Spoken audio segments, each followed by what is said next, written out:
Alrighty, you guys, so we finally got the Null and Void finale in Tower Defense Simulator, and it gave me a lot to talk about. Outside of the many implications for Tower Defense Simulator's lore, it also was just a really cool event, having many callbacks to Lunar Overture and also Solar Eclipse, two of my personal favorite events. But obviously, the most notable part of this event was the fact that they finally fixed the Tower Defense Simulator story. If you guys know from this video, I ripped into Tower Defense Simulator's story, and then within about a month, that video is basically completely outdated considering they have addressed basically every grievance I had in that video. We finally got introduced to EXO, having an actually somewhat intriguing and cool villain to, fight now. It's so good for a change of scenery. We also have a reason that we're fighting with Jane or the Dispatcher now directly under EXO's control. We have a reason why these future events are happening other than, oh no, we're under attack. So there's a lot more narrative build-up happening. Additionally, my all-time favorite Tower Defense Simulator event, Halloween 2020, finally has narrative significance. There was a large debate in the Tower Defense Simulator community as to whether or not Halloween 2020 was even canon, or if it was just a play put on by a random narrator. And so with the Children of EXO being tied to Halloween 2020, this gives us so much more significance to older events that older Tower Defense Simulators fought in. It really creates, a history of the story, and all of these older events coming into play in modern events instead of just being, thrown to history is such a welcome change of place. I have a reason to empathize with the Children of EXO now because I know where they came from, They were mistreated, by TDS in Trick or Threat Town, and that's why they're villains. It makes them so much more compelling instead of, oh, we're evil. Oh, yeah, go evil EXO guy. Ah. It's such a welcome change of pace. I do think that they did make one mistake with the lore here, which is I think that they killed off the Riftwalker a little too quickly. I think he's a really cool character design and has a really cool character, and they killed this dude off within like 2 cutscenes. He died pretty quickly, and overall, I was really hoping we would see more of what he and 2X do. That being said, 2X is still alive, and I'm assuming he's going to have some form of large narrative significance later on down the line. I'm really hoping that we're going to get some form of narrator redemption arc, as seeing him still become a villain was a little sad for me, as I freaking love narrator. But I'm really hoping that the ending of him basically being bullied by EXO is going to make narrator turn a new leaf and become a good guy, and we can hopefully fight alongside him, and maybe get him as a tower one day. Maybe I'm crazy, but I really want to see that happen. Overall, what they are doing with lore here is just so nice. TDS, as I mentioned earlier, just has not really had a super strong lore foundation, but this is such a step in the right direction. But that being said, this would not be a salts video if we did not have some salt, and so I am going to go in with my biggest issue that I have with the event. And that issue is the enemies.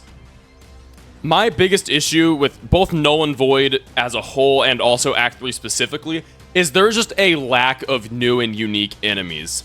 Outside of the base cast we get introduced to in Night 1, we really only see 2 to 3 new enemy types introduced each night, and they're all the same of Null or Corrupted Towers. There's not really anything super specific about the Nil Zone that we see, or about the Riftwalker's allies that we see portrayed through enemies. It is basically we're just fighting ourselves in this event, which is a cool trope. I think, when you think back to Halloween 2024 over at Tower Defense X, they also did the Corrupted Towers trope, and I think it's a cool trope, but the difference here is that when TDX did it, they introduced, new other enemies alongside the corrupted enemies, and I think overall, TDS should have taken, a note out of TDX's playbook with that, because overall, I just think there was a little lack of enemy variety, especially considering every night, basically added onto the enemy cast instead of having its own unique cast of enemies. Although that being said, I do not think adding on to the base amount is really that bad. I just really wish we saw a bit more diversity in the overall themes behind the enemies. But that being said, I still found the event super fun to play, especially once I unlocked Warlock. Warlock is the event tower of Null and Void and is probably my all-time favorite event tower, except for maybe Elf Camp. Yes, I run Elf Camp, and I like it. Warlock is just so fun to use with the dual range and melee tower mechanic. It's the first time we've seen anything like this in TDS before, and it's just so fun to use. I feel like this is what Slasher was meant to do originally before it, you know, wasn't good. I think overall Warlock is just so cool. We're finally getting another event tower that's a DPS event tower. We rarely see just flat out DPS event towers. The most notable other just strictly DPS event tower I can think of is Commando, and that was like the first or second ever event tower. And so I think seeing another DPS event tower is really cool, because I don't even think Warlock is that overpowered. It's definitely incredibly strong, but it does have an issue of if it is doing its melee attack on an enemy and anything else walks by, you will leak. So I think it overall does kind of balance itself out with that, but it is just so fun to use and watching it use all of its different abilities. Null and Void was just such a good event. As to whether or not it's the #1 tower defense simulator event, I couldn't really tell you. That's a decision you're gonna have to make based on your own subjective opinions, but I definitely think this is top 5, maybe top 3. It was a really good step in the right direction. I had an absolute blast playing it. I still want to play it, even though I've maxed out the battle pass and gotten the event tower and beaten all the modes on all the difficulties.